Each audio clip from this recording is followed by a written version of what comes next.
Yeah.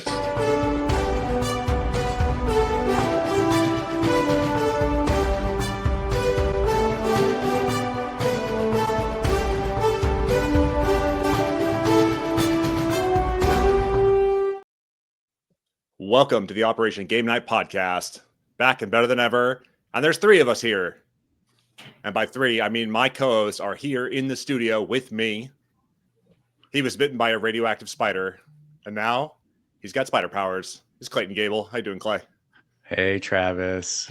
I am doing great. I'm excited to talk hero stuff today. Awesome. My other co-host here in studio with me. He just spilled radioactive material all over his computer, and he got shocked, and now he's got electrical powers. He's Jared Erickson. Jared, how you doing? Absolutely buzzing to be on OGN with you guys. I feel like I'm like a guest appearance at this point, which is sad to say, but I'm committed to the boys of OGN. The people understand. The people understand. They forgive you. You're doing big things, and you're out there saving the world, just like our superheroes in today's feature topic, which is Origin Story by Stonemaier Games. Clayton, tell us about Origin Story, will you? I would love to, Travis. So Origin Story just came out. Just got my pre-order copy in the mail a couple weeks ago. This one's designed by Jamie Stonemaier and Pete Wissinger, and it is a trick taker. So, you know, we love trick takers here at Operation Game Night. We love Stonemaier games generally, so this piqued the interest of the collective and especially my interest. So Origin Story at its core is a very standard trick-taking game. So you have 4 suits, you have brains, you have brawn, you've got speed, and then the trump suit, which is love, naturally. And you play standard trick-taking rounds, you know, a must-follow trick-taker. Somebody leads with brains. Everybody has to follow with a brains card if they have it. If not, they can play offsuit or trump. And that's, you know, the core trick-taking engine that fuels this thing. The game's played over 5 rounds, and at the end of the 5 rounds, the person with the most points wins. But what's really cool about this game is the theme. It's got, as Travis subtly hinted to throughout his intros, we have a superhero theme on this. And the way that's incorporated is through this tableau building engine. So as you play Origin Story, each round you're going to be developing your origin story. So at the beginning of the round, you'll get dealt these 3 story cards, and they give you different special abilities. So you might get a super suit that lets you, every time you lead with a power card, you get +1 to that power card value. Or if you win a trick with a brains card, you get to score a point just right then and there.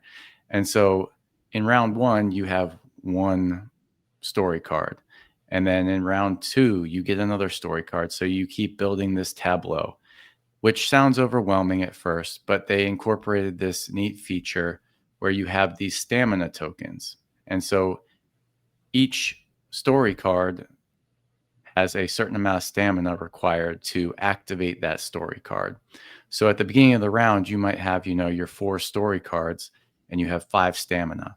And then you have to determine how you want to allocate your stamina to your different story cards. So if you have a hand of cards that has a ton of brains, you might want to put your stamina on your story card that has a, you know, synergistic effect for your brain cards.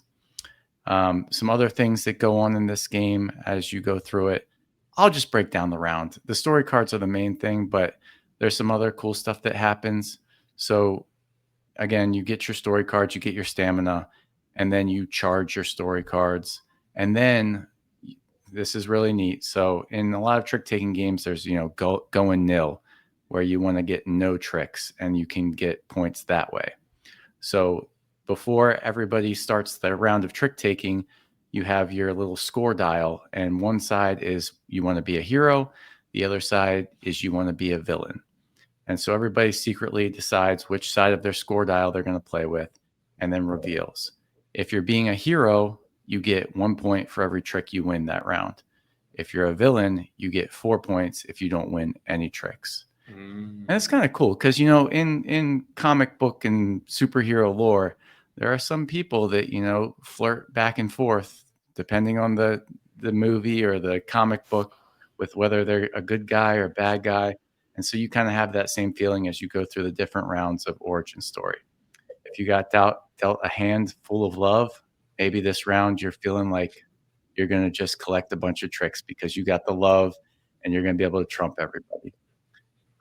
In round 3, there's this one-off event that happens that just adds a unique rule for that specific round, and that's the only time that happens. Before the game starts, you get dealt 2 final form superheroes, and those only come into effect in round 5. So you can look at them in round 1 and kind of see what their abilities might be. But at the start of round 5 is when you actually have to pick one of those, and they have a when revealed effect. So you'll just have a way to score a bunch of points. Maybe it's mine was super interesting. Before the round started, I could create a trick out of my own cards. And for every card over 10 in that trick, I would score 3 points or something. So it's just a neat little feature before the final round that gives you a decision to make. So I said a lot. How's that sounding to you guys? A tableau building, trick taking game with a superhero theme. Sounds great. I'm here for it. I'm here for Stonemaier. I love comic books and I love superheroes. I have Age of Comics, which is about the golden age of comic book creation. So I'm here for this one. You mentioned you have the 2 heroes that have special abilities and special scoring criteria. Are those hidden goals? You can kind of play to one of them the whole time and then reveal it at the end? Or is it just for that last round they come in? You definitely would want to consider what those abilities might be throughout the rest of the game, because that can determine what type of story cards you collect throughout the game. I don't know that on a first play I would, tell somebody to focus really hard on looking at them at the beginning of round 1, because there's enough other stuff to consider that you're okay, I don't really even know what this means. But I think as you play the game more, it could be more interesting to kind of have those objectives towards round 5 that you start thinking about in round 1. And the story cards themselves, you have 3 of them in front of you. You're kind of building out your tableaux as you go along. Those story cards, do they change how you play from round to round? Are they changing your specific rules? Are they giving you special abilities? Oh, big time. Nice. That's the whole game. Like I said, the base trick taking is so simple, and it has to be, because the way these story cards interfere and interrupt that normal trick taking flow is where the game really happens. So there's cards that, as soon as you put the stamina on them to charge, which you do before the round starts, it'll be you can draw 5 cards and then discard 5 cards. So ways to reshape your hand. And then there's the ones that happen in the middle of the trick. I think I had one that was called leadership. So if it was my turn to lead, if I just gave up my ability to lead that trick and told somebody else to, I could just score a point. So there's just all types of interesting different ways to score points and, find those story cards that work together that I think if you like those type of combo tableau buildy type games and you like trick taking, this is really going to sing for you. I will say, for my taste, I know this about myself. I know I do not like keeping track of special abilities. And I knew this game was going to have a lot of special abilities. It just kind of brings me out of the experience when I have to try and remember every time this certain card's played, I have to remember to do this thing or that thing. And I generally prefer especially my trick taking games. We've been talking about no loose ends a lot lately. And I love the simplicity of that. It has the one thing that you do before the round starts that's kind of unique, and then the actual trick taking just flows nicely. This especially I can imagine at higher player counts, would get kind of, stuttered and stammered as people are activating their different abilities, and you don't really know what that person's ability is. Sure, you can, talk about it before the round starts, but it's going to be a lot. I played at 3 and it was fine. Like, it wasn't that hard to keep track of, but I mean, this plays up to 5, and I imagine at 4 and 5, it would be a bit chaotic, especially in those later rounds when each person has 4 story cards that they could potentially charge up, and you have your 4 story cards that you're trying to keep track of. So as you're playing a trick, it's like, I can't possibly calculate all the different ways this could go wrong if this person's ability activates and mine does. So it gets kind of chaotic in that way. And again, some people are going to like that. Some people love special abilities and that type of stuff. Not necessarily my jam, but I do like this game. I love the production of it. I love the theme. The art, you can take it or leave it. It's fine, but it's, the cards are really nice. The stamina tokens, your player board, like, literally is like a folded comic book. And like on the front, you see your superhero, and then you fold it open, and that's like your tableau where you build out your cards. So it's got a really nice production in a pretty small box, and I dug that. I also played it at 2. Oh yeah, Jared, what's up? Does each of your story cards have a position on the tableau, like, so you can't get them lost at least? Yeah, they do. So there's a spot for your story card from round 1, your story card from round 2, 2, your yeah. story card from round 3. And again, I think it might have been unplayable for me if you got to do your story card abilities, all of them every time.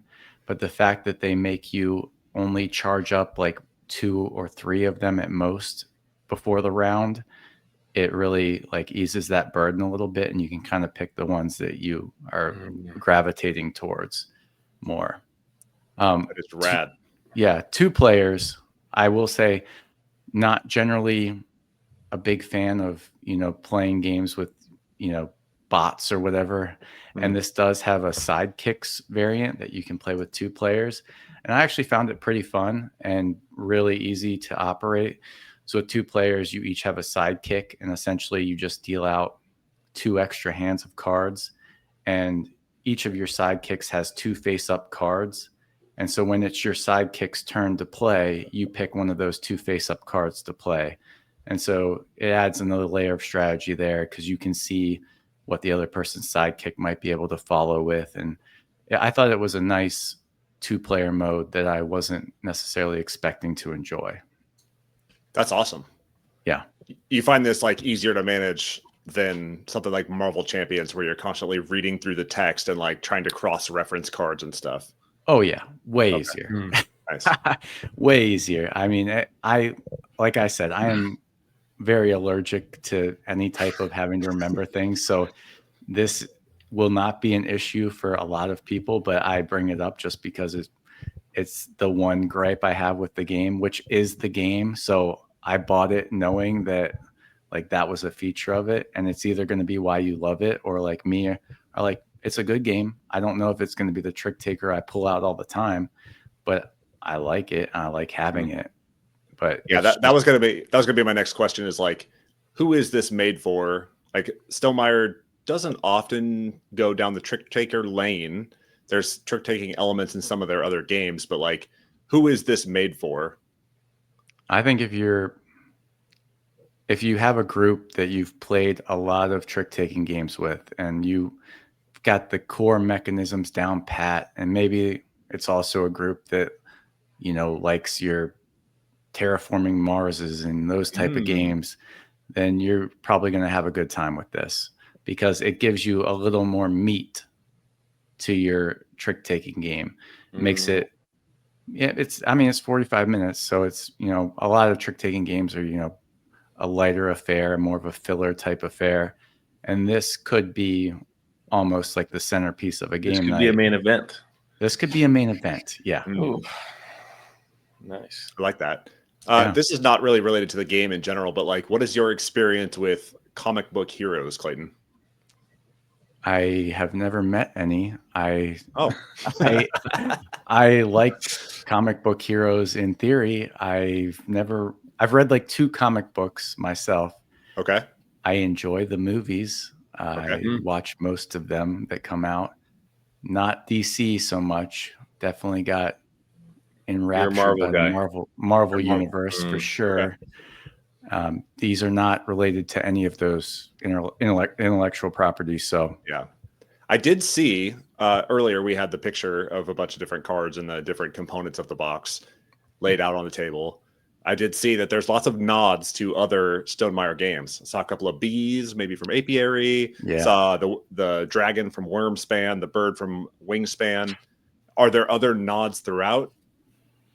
I would not say so. I think they had that mainly on the back of like I said, you get your player board and it's like a comic book that folds open. And on the back of that comic book is like one giant Easter egg to Stonemaier games. Okay. And Mary's like, why is this here? I was like, Yeah. whatever, Mary. That's awesome. Yeah, it's kind of a cool nod. Yeah. Jerry, So what's your I got a what's your question. Go ahead, Jerry. Yeah, this gives me like it's kind of like an RPG, right? Your character's like building over the time. I mean, it's Yeah. RPG light, maybe. Do you get to name your superhero, or like how does I fluff me up here. I want to feel this more. The Jared, origin story. I want to know what the origin of your story is. so they come pre-named. So when you get your initial Oh, comic book, your person has a character, and then yeah. you are, like I said, the story cards are like, if you want to get into the theme, like, oh my gosh, you just developed this trait of leadership, and now you Yeah. are this leader, or now I've developed my super suit, and I have this new ability because of my super suit, and then at the Yeah. very end, I think. I probably should have paid more attention to that. But when you reveal that final form of your superhero in round 5, I think they have a name too. So I think you start with like I'm a normal person name. And then as you go through the 5 rounds, you're developing your character, your superhero. And then you reveal in round 5 as this mega superhero. And it's just as crazy. Do you remember what the other traits are called besides the love, the heart? I think it's definitely, this might not be the exact verbiage, but it's definitely speed, strength, brains, and love. Okay. So No telepathy, no like no web telepathy, slinging, none of that. but that could be a story card. That's what I'm Hmm. saying. This deck of story cards is thick, and they came up with, a lot of times in these trick taking games, there's, some similar twists and tropes that they try and throw in that, crank on the formula a little bit, but this one has things I haven't seen before, like ideas to manipulate the trick taking formula that I haven't seen in those story cards. I think they're creative and cool. I don't love managing that many abilities. But it gives you a lot of replayability with that many story cards. Yeah. That's awesome. Yeah. That's good. That's one thing we don't talk about enough on here. We talk a lot about mechanics and the gameplay and the decisions and stuff like that, but we don't talk a lot about like what is the value of this box and what is the replayability. So what, if you don't mind me asking, what did this run you when you purchased this, since it's so new? I'd be guessing. I want to say it's under 40. Okay. Maybe somewhere between 30 and 40. Okay. I can't mean, remember. for a main event game that could be Yeah. the cornerstone of your game night, that seems like a pretty decent value to get some replayability. Yeah, and I'm like I said, the production is awesome. Stonemaier Games always crushes it in that regard. So yeah, I think it's definitely worth your look if you meet the criteria I specified before. Just know what you're getting into, like I Okay. did. And I don't regret having this game. I want to play it more. I don't Okay. want that message to get lost in the translation. I'm just telling you that the main hook and feature of this game is generally something I don't like. Yeah. But I still like it. Is this one that a little birdie told me you might be coming down for a baby shower? Is this one you would bring to a baby shower? If you got 45 minutes and a cold. Okay. Okay. Yeah, We'll I think definitely see. would. We'll see this a weekend. superhero themed game night would be fun. Wear your favorite superhero on a t-shirt or wear your like little secret identity masks, bust out Oh, some yeah. origin story. That sounds Yeah. fun. Yeah, Hell yeah. Awesome. Did we do it? we did it. All right. This has been Origin Story by Stonemaier Games, designed by Jamie Stegmaier and Pete Wissinger. And this has been Operation Game Night. I have been Travis. He has been Clay. He has been Jared. And we're out.